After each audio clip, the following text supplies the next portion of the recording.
Die zu veräußernde gut gepflegte Zweizimmerwohnung befindet sich in Berlin-Lichtenrade. 1972 wurde das Mehrparteienhaus erbaut. Die Wohnung verfügt über ein Badezimmer, ein Schlafzimmer und einen Balkon. Die Ausstattung befindet sich in einem guten Zustand.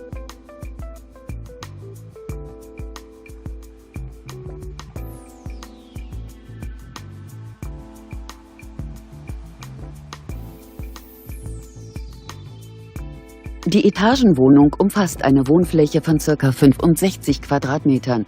Der Kaufpreis der Immobilie beläuft sich auf 99.800 €. JHO Immobilien steht Ihnen gerne für Fragen zur Verfügung.